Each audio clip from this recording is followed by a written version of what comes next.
friends, welcome to my YouTube channel and today's chapter is questions.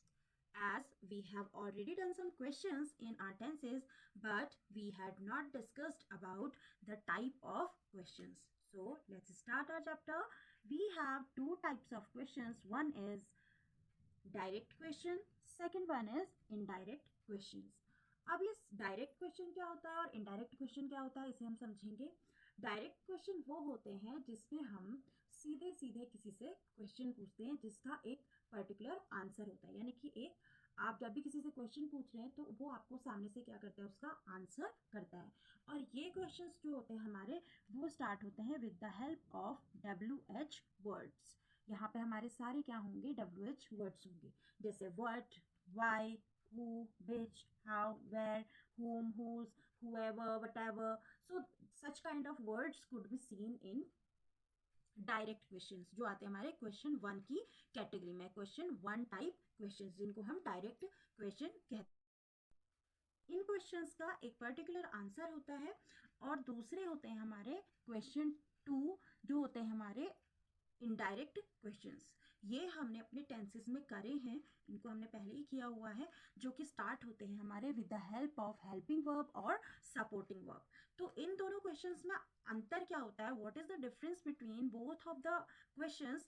ये first जो आपका question होता है इसमें तो आपके पास एक पर्टिकुलर आंसर होता है, बट सेकेंड टाइप के जो क्वेश्चंस होते हैं, जो इनडायरेक्ट क्वेश्चंस होते हैं, उनका आंसर सिर्फ येस और नो में होता है, जो हमने टेंसेस में किए हैं ऑलरेडी. तो अगर आपने टेंस चैप्टर पढ़ा हुआ है तो आपने देखा होगा कि हमने हेल्पिंग वर्ब की हेल्प से कैसे क्वेश्चंस बनाए थे.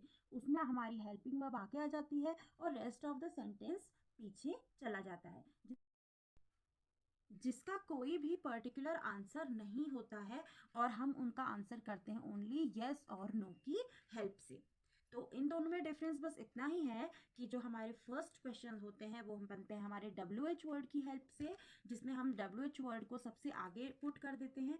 और जो हमारे क्वेश्चन टू टाइप क्वेश्चन होते हैं वो बनते हैं हमारे हेल्पिंग वर्ब की हेल्प से. फर्स्ट जो क्वेश्चन होते हैं हमारे, उनका हमारे पास एक पर्टिकुलर आंसर होता है, और जो हमारे सेकंड टाइप के क्वेश्चंस होते हैं वो होते हैं हमारे येस और no type questions. So let's start our questions with indefinite tense. जैसे कि हमने indefinite tense को पहले ही पढ़ा हुआ है.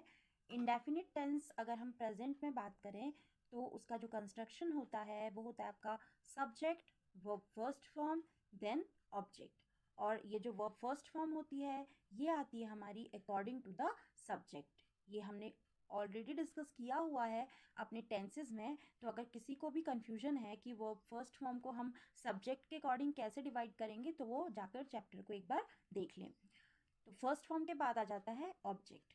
अब क्वेश्चन वन की अगर हम बात करें तो वो बनता है हमारा with the help of question word. और ये क्वेश्चन वर्ड क्या है आपका, WH क्वेश्चन, जो अभी हमने डिस्कस किया था. WH से स्टार्ट होने वाले सारे वर्ड्स जो क्वेश्चन की कैटेगरी में आते हैं वो हमारा सबसे पहले हम क्या करते हैं, उसे क्वेश्चन में ऐड कर लेते हैं. Then helping verb. Helping verb आती है हमारी डू और does according to the subject. अगर हमारा जो सब्जेक्ट है वो सिंगुलर है तो हम उसमें डज का यूज़ करते हैं, और अगर हमारा जो सब्जेक्ट है वो प्लूरल है तो उसमें हम डू का यूज़ करते हैं. उसके बाद आ जाता है हमारा सब्जेक्ट और फिर verb base form. Verb base form क्या होती है और वर्ब बेस फॉर्म क्यों आती है ये भी हमने अपने चैप्टर में डिस्कस किया हुआ है. टेंसेस में अगर आप पढ़ेंगे तो टेंसेस में आपको सारी की सारी डिटेल मिल जाएगी. वर्ब बेस फॉर्म आ जाती है, देन हमारा ऑब्जेक्ट आ जाता है, और after that we have to put a question mark. Question two ये हमने अपने टेंसेस के साथ किए हैं. इसमें सबसे पहले हमारी हेल्पिंग वर्ब आती है, उसके बाद सब्जेक्ट आता है, उसके बाद हमारी वर्ब बेस फॉर्म आ जाती है, देन ऑब्जेक्ट एंड क्वेश्चन. तो इन्हें करते हैं हम एग्जाम्पल के साथ. जो हमारा पहला क्वेश्चन है वो है तुम क्या करते हो. ये बनता है हमारा with the help of question word, WH word. WH word जो भी हमारा ट्रांसलेशन में आएगा हम उसको यूज़ करेंगे. जैसे यहाँ पे हमसे क्वेश्चन पूछा गया है क्या, तो क्या को हम कहते हैं व्हाट. सो फर्स्ट कंस्ट्रक्शन देख लेते हैं. ये है हमारा क्वेश्चन वर्ड. तो क्वेश्चन वर्ड हमारा ऑलरेडी आ गया. तो क्वेश्चन वर्ड है हमारा क्या, हम यहाँ पे पुट कर देंगे व्हाट. देन डू डज, अब हम डू डज किसके अकॉर्डिंग लगाते हैं, अकॉर्डिंग टू द सब्जेक्ट, इसीलिए आपको पहले टेंसेस देखना बहुत ज़रूरी है। तुम है यानी कि यू, तो यू के साथ हम लगाते हैं डू। देन सब्जेक्ट तुम, तो ये हो जाएगा हमारा you. Then verb base form, करते यानी कि करने को हम कहते हैं डू। देन ऑब्जेक्ट, यहाँ पे ऐसा कोई ऑब्जेक्ट नहीं है तो हम क्वेश्चन मार्क पुट कर देंगे, तो हमारा सेंटेंस हो जाएगा व्हाट डू यू डू, तुम क्या करते हो। जैसा कि मैंने आपको स्टार्टिंग में ही बोला था कि ये जो क्वेश्चंस होते हैं ये हमारे डायरेक्ट क्वेश्चंस होते हैं, इनका एक पर्टिकुलर आंसर होता है, तो वो आंसर आप अकॉर्डिंग टू क्वेश्चन देते हैं। व्हाट डू यू डू, तो आप जो भी करते हैं वो आंसर आप यहाँ पे देंगे, इसीलिए हम इनको क्या कहते हैं, डायरेक्ट क्वेश्चन बोलते हैं, और इनका एक पर्टिकुलर आंसर होता है, ऐसे हम इन क्वेश्चन को समझ लेते हैं। नेक्स्ट है हमारा, क्या वह चॉकलेट खाता है, तो ये है हमारे सेकेंड टाइप के क्वेश्चंस जिनका आंसर यस और नो में होता है। आपको क्वेश्चन देखते ही समझ में आ गया होगा कि इसमें हमें सिर्फ हाँ या ना कहना है। क्या वह चॉकलेट खाता है, अगर हाँ है तो हाँ, अगर ना है तो ना, इसीलिए हम इनको यस और नो टाइप क्वेश्चन कहते हैं और इनडायरेक्ट क्वेश्चन कहते हैं। अब इसको समझ लेते हैं कि इसे हम कैसे कंस्ट्रक्ट करेंगे। जो क्वेश्चन टू कैटेगरी है ये हमने ऑलरेडी टेंसेस के साथ की हुई है, जिसमें हम सीधे सीधे अपना हेल्पिंग वर्ब पहले रख लेते हैं। तो ये है हमारा सब्जेक्ट, सब्जेक्ट के अकॉर्डिंग ही हम क्या करते हैं, अपना हेल्पिंग वर्ब रखते हैं। तो ये है आपका वह यानी कि सिंगुलर नंबर, तो सिंगुलर नंबर के साथ हम यूज करते हैं डज। देन सब्जेक्ट वह है ही। देन वर्ब बेस, तो खाता यानी कि खाने को हम बोलते हैं ईट। देन ऑब्जेक्ट, तो ऑब्जेक्ट हमारा chocolate, does he eat chocolate. अब इसका या तो आंसर यस होगा या फिर नो होगा, इसीलिए हम इनको यस और नो टाइप क्वेश्चन कहते हैं। एग्जाम्पल से थोड़ा बहुत समझ में आ गया होगा कि क्यों इनकी कैटेगरी डिवाइड की गई है और इनको यस और नो टाइप क्वेश्चन क्यों कहते हैं, WH क्वेश्चन क्या होते हैं। तो ये तो रहा आपका इंडेफिनिट टेंस प्रेजेंट में। इंडेफिनिट टेंस पास्ट में कंस्ट्रक्शन देख लेते हैं, सब्जेक्ट देन वर्ब की सेकेंड फॉर्म देन ऑब्जेक्ट, ये होता है हमारा simple construction. Then question one की बात कर लें तो सबसे पहले आ जाएगा हमारा क्वेश्चन वर्ड, देन डिड क्योंकि पास्ट है, फिर subject, verb base form, then object. और इनमें वर्ब बेस फॉर्म क्यों आती है ये भी हमने डिस्कस किया हुआ था, क्योंकि अगर कहीं भी आपकी ये डेड फॉर्म या डू डज फॉर्म आ जाती है तो उसके बाद हमारी वर्ब की कोई अदर फॉर्म नहीं आती है, उसके बाद हमको सिर्फ बेस फॉर्म का ही यूज करना होता है after using do does did. Question two जो है वो हमारा बनता है हेल्पिंग वर्ब से, did subject verb base form then object और लास्ट में क्वेश्चन मार्क। एग्जाम्पल वन देख लेते हैं, कल तुम क्यों नहीं आए। तो सबसे पहले हमें पुट करना है अपना क्वेश्चन वर्ड, तो क्वेश्चन वर्ड है हमारा क्यों, तो क्यों को हम बोलते हैं वाई। देन डिड सब्जेक्ट यानी कि तुम, जो कि होगा यू, आने को हम बोलते हैं कम, और लास्ट है हमारा टाइम यानी कि यस्टरडे। क्वेश्चन है कल तुम क्यों नहीं आए, अब हमें पुट करना है ये नहीं, तो नहीं हम कहाँ पर पुट करते हैं, हम पहले अपनी सारी वर्ब देख लेते हैं कौन कौन सी वर्ब है। Did, second one is come. तो ये भी हमने डिस्कस किया हुआ था कि हमेशा जो नॉट है वो हमारा कंस्ट्रक्शन में जो सेकेंड वर्ब आती है उससे पहले पुट हो जाता है। तो ये क्वेश्चन हो जाएगा आपका why did you not come yesterday.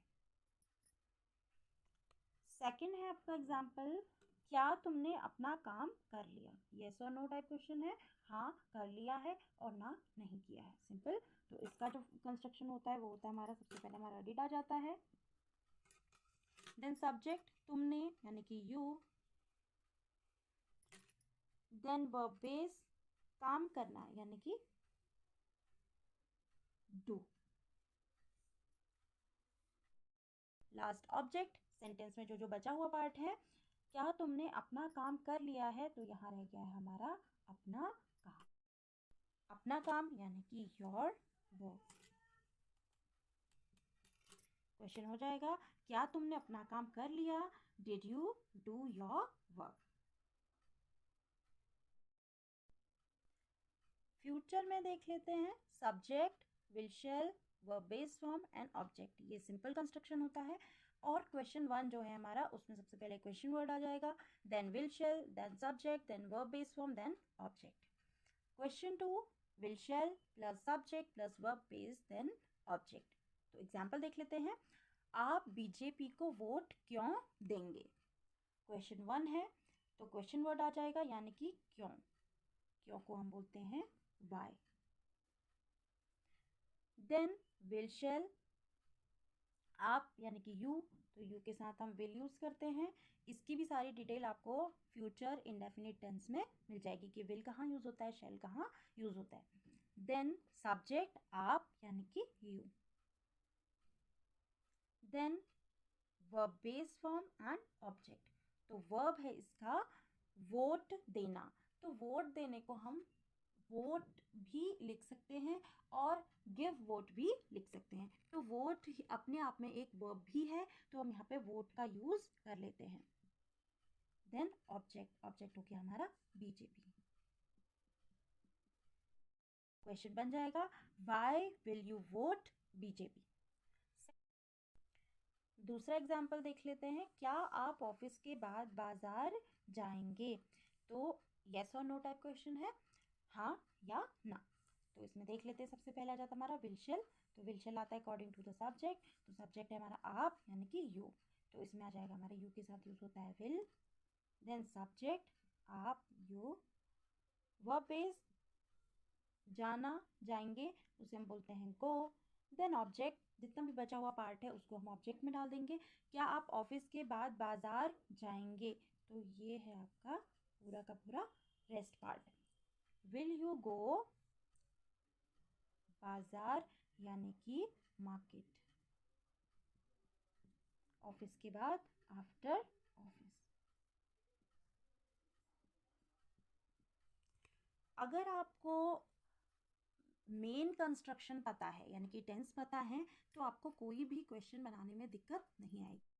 If you don't know how to construct simple sentence, so it will be very difficult for you to make a question। और प्रॉपर क्वेश्चन बनाने के लिए आपको कंस्ट्रक्शन का पता होना बहुत ज़रूरी है। इसलिए सबसे पहले आप जाकर टेंस चैप्टर को पढ़ लीजिए। टेंस चैप्टर पढ़ने के बाद आपको पता चल जाएगा कि सिंपल कंस्ट्रक्शन कैसे बनाना है, क्वेश्चन कहाँ पुट करना है, क्वेश्चन मार्क कहाँ पे लगाना है, क्वेश्चन वर्ड कहाँ पे रखना है, तो उसके बाद आपको क्वेश्चन बनाने में बहुत ज़्यादा आसानी होगी। इन क्वेश्चंस में मैंने आपको सिर्फ बेसिक चीज़ें बताई हैं, क्योंकि हमने सारी डिटेलिंग कहाँ की हुई है, हमने सब कुछ डिटेल में स्टडी किया हुआ है अपने टेंस चैप्टर में। तो प्लीज़ टेंस चैप्टर को ज़रूर जाकर देखिए। अगर आपको मेरी आज की वीडियो अच्छी लगी हो, यूज़फुल लगी हो, तो प्लीज़ मेरे चैनल को लाइक कीजिए, सब्सक्राइब कीजिए और कमेंट कीजिए।